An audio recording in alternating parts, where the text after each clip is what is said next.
Hello दोस्तों, UPSC Hindi के online platform में आप सभी का स्वागत है। हम यहाँ पर अपनी डेली करंट अफेयर की सीरीज़ को कंटिन्यू करेंगे, जिसमें हम न्यूज़ में आए इंपॉर्टेंट टॉपिक्स को डिस्कस करते हैं। तो चलिए अपने डिस्कशन को स्टार्ट करने से पहले एक क्वेश्चन देखते हैं जो कि हमारे आज के डिस्कशन पे बेस्ड है और ये यूपीएससी के 2020 पेपर में ये क्वेश्चन आया था। तो ये क्वेश्चन रिलेटेड है इंडियन एलिफेंट से। तो पहला स्टेटमेंट इसमें बोल रहा है कि जो एलिफेंट का जो लीडर होता है, एलिफेंट का जो ग्रुप होता है, उसका लीडर फीमेल होती है। फिर उसके बाद नेक्स्ट स्टेटमेंट बोल रहा है द मैक्सिमम जेस्टेशन पीरियड, मतलब जितने टाइम जो एलिफेंट का जो बच्चा होता है वो उसके पेट में रहता है तो उसे जेस्टेशन पीरियड कहते हैं। ये 22 मंथ का होता है। ठीक है, फिर नेक्स्ट है elephant can normally go on carving till the age 40 year only, मतलब कि 40 साल तक ये जो है प्रजनन कर सकती हैं। तो इसमें ये तीसरा इसका स्टेटमेंट है। और फिर नेक्स्ट है among the state of India the highest elephant population is in Kerala. तो देखिए पहला जो इसका स्टेटमेंट बोल रहा है कि लीडर जो होता है इस ग्रुप का वो एलिफेंट फीमेल होती है। तो ये स्टेटमेंट बिल्कुल सही है कि जितना भी ये जो ग्रुप होता है, जो एलिफेंट जब भी कहीं पे घूम रहे होते हैं तो ये हमेशा ग्रुप में घूमते हैं और इनकी लीडर जो होती है, जो सबसे ज़्यादा ओल्ड फीमेल होगी उस ग्रुप की, वो उनकी लीडर होगी। और फिर उसके बाद इनका जेस्टेशन पीरियड 22 महीने का होता है। ये भी स्टेटमेंट सही है। फिर उसका नेक्स्ट स्टेटमेंट बोल रहा है कि इनका जो ये काल्विंग करती हैं, प्रजनन करती हैं, सिर्फ 40 साल तक होता है केवल। तो ये स्टेटमेंट अगर 40 साल ही केवल होता, मतलब इसमें ओनली नहीं लगा होता, तो इसको कंसीडर किया जा सकता था। लेकिन ऐसा नहीं है कि सिर्फ 40 साल ही होता है, कभी कभी 40 भी होता है, 50 भी हो सकता है और कुछ एलिफेंट में ये 60 तक भी देखा गया है। तो मतलब एक पर्टिकुलर ये एज ये करना, डिफाइन करना ये ओनली लगा के, तो इसकी वजह से ये स्टेटमेंट ये गलत हो जाएगा। तीसरा स्टेटमेंट हमारा रॉन्ग हो जाएगा। फिर उसका नेक्स्ट स्टेटमेंट जो बोल रहा है कि हाईएस्ट एलिफेंट की जो पॉपुलेशन है वो केरला में, ये गलत है। कर्नाटका में सबसे ज़्यादा इसकी पॉपुलेशन है। तो हमारा जो इसका आंसर क्या आएगा, ए 1 और 2 ओनली। तो चलिए अपने नेक्स्ट आर्टिकल पे आते हैं। तो अपना पहला आर्टिकल है वो डिजी यात्रा से रिलेटेड है। डिजी यात्रा क्या है, ये अभी जो है ये अभी नहीं, काफ़ी पुराना इनिशिएटिव है। किसका है ये? मिनिस्ट्री ऑफ सिविल एविएशन का। इसमें ये होता है कि जब भी आप देखिए कभी भी आप जा रहे हैं एरोप्लेन से, कहीं पे भी आप ट्रेवल कर रहे हैं, तो आपको बहुत सारी अपनी डिटेल्स देनी होती हैं। अपना पासपोर्ट ले जाना होता है, अपनी पर्सनल डिटेल देनी होती हैं। तो इसकी वजह से काफ़ी देर होती है आपको बोर्ड करने में एरोप्लेन पे। तो इसका एक अल्टरनेटिव लाया गया था कि डिजी यात्रा, जिसमें ये होगा कि आपको बहुत ज़्यादा समय नहीं लगेगा। नॉर्मली यहाँ पे जब आपका एंट्रेंस होगा वहाँ मशीन होगी जो कि आपका बायोमेट्रिक के थ्रू, बायोमेट्रिक में क्या होता है, आपका फेशियल रिकग्निशन या फिर आपका फेस से रिकग्नाइज करके आपका थंब प्रिंट, मतलब आपके बॉडी से रिलेटेड जो चीज़ें होंगी, जो इम्प्रेशन होंगे, उनसे आपका आइडेंटिटी को चेक करेंगी। आपको बहुत सारे डॉक्यूमेंट, बहुत सारे पेपर ले जाने की ज़रूरत नहीं पड़ेगी।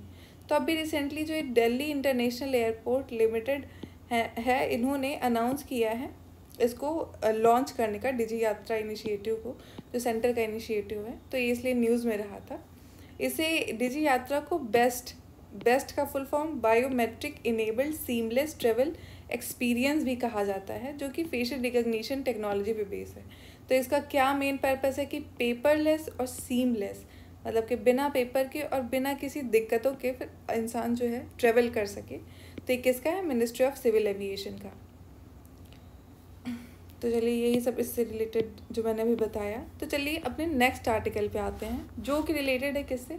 अगस्त्या मलाई एलिफेंट रिजर्व से रिलेटेड है। पहले इसकी लोकेशन देख लेते हैं। ये आप देख रहे हैं हमारा इंडिया है, इंडिया का सदर्न पॉइंट है और वहाँ पे अगस्त्या मलाई ये एलिफेंट रिजर्व है यहाँ पे। तो ये कहाँ पे आता है? ये तमिलनाडु में आता है और कुछ इसका जो पोर्शन है वो केरला से भी टच होता है। तो अभी इसको अगस्त्या मलाई जो एलिफेंट रिजर्व है, इसको 31वां एलिफेंट रिजर्व जो है घोषित कर दिया गया है।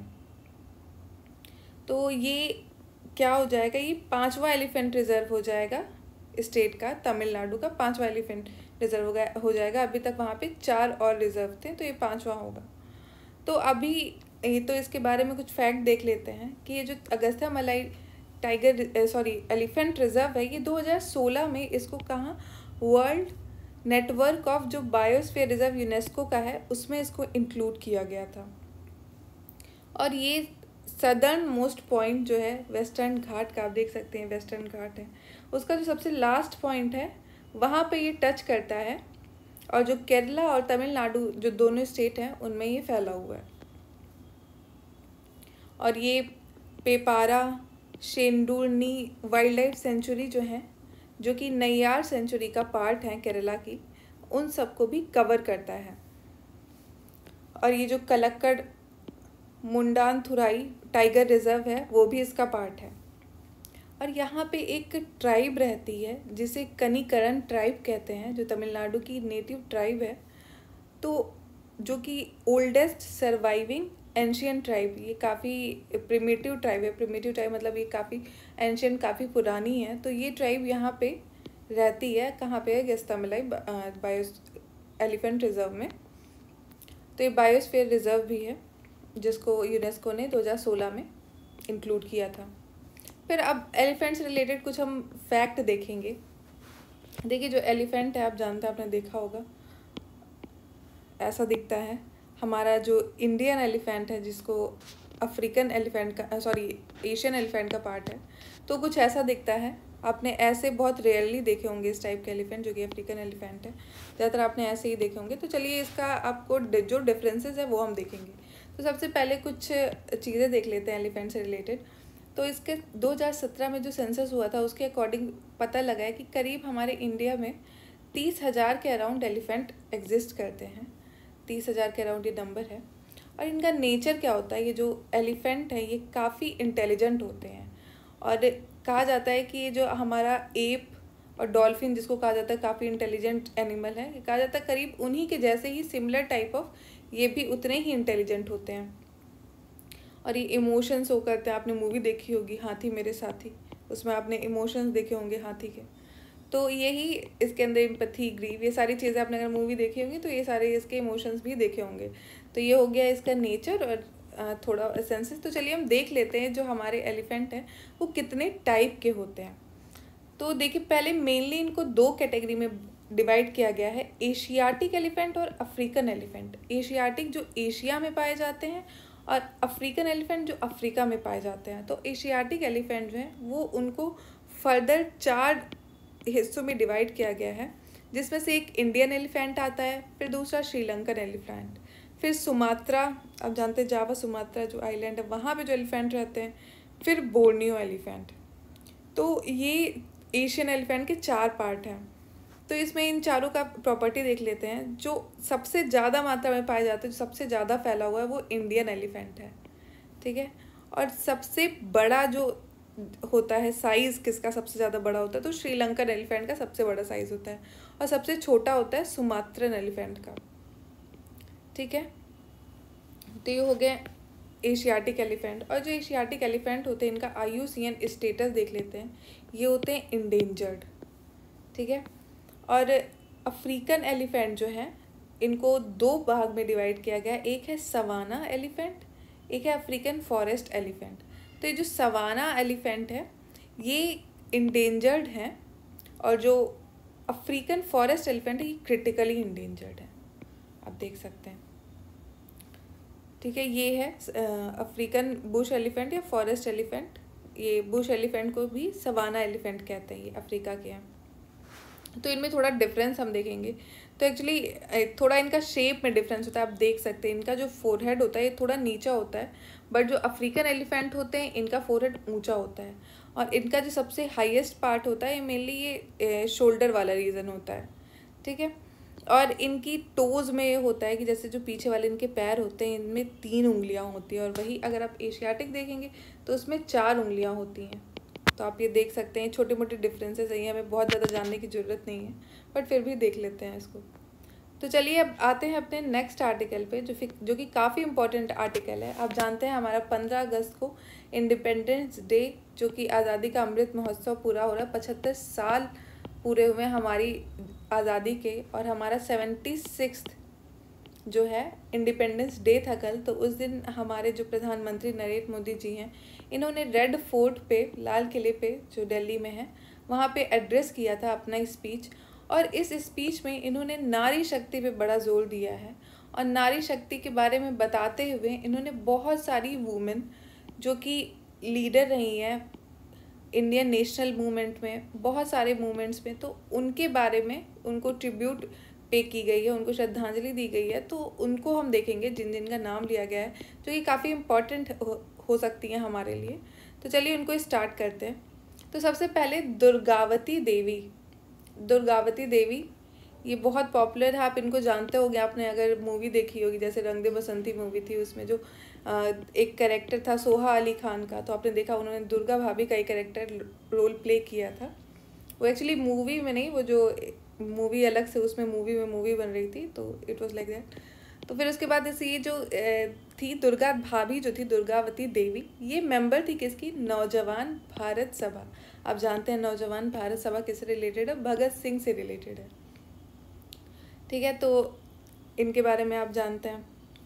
फिर उसके बाद नेक्स्ट आई रानी गईडिल्ल्यू। ये काफ़ी चर्चा में रही हैं, करीब 1 साल से आपने बहुत बार इनको देखा होगा, इनसे रिलेटेड न्यूज़ आती रहती हैं।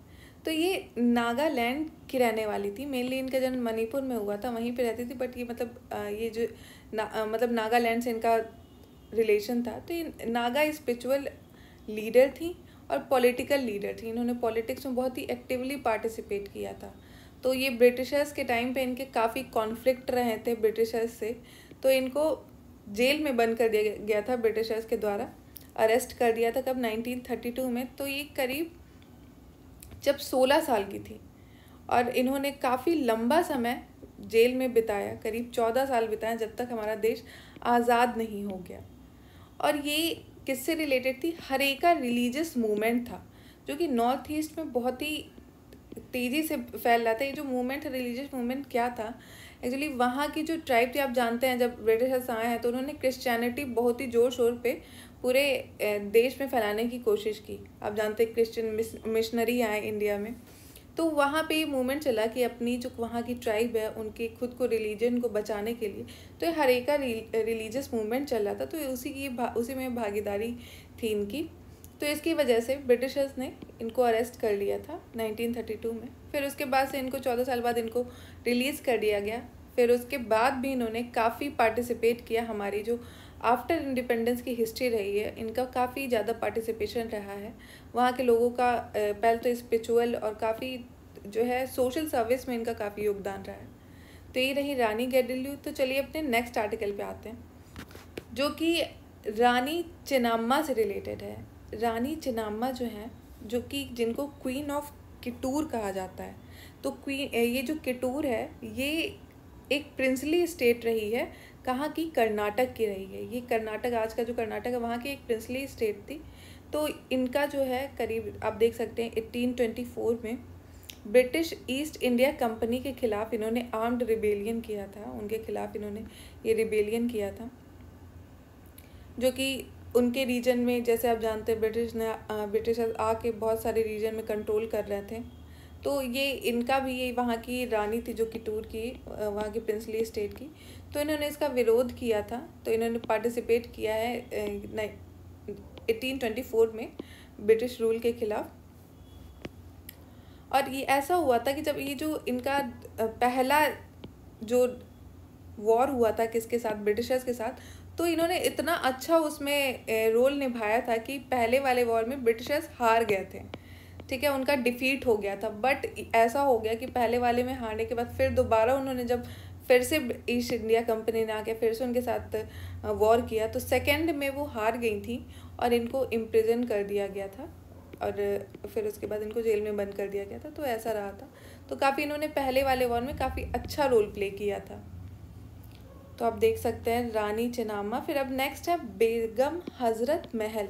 बेगम हज़रत महल आप जानते हैं लखनऊ से रिलेटेड है, और ये 1857 का हमारा जो पहला वॉर ऑफ इंडिपेंडेंस कहा जाता है उससे रिलेटेड है।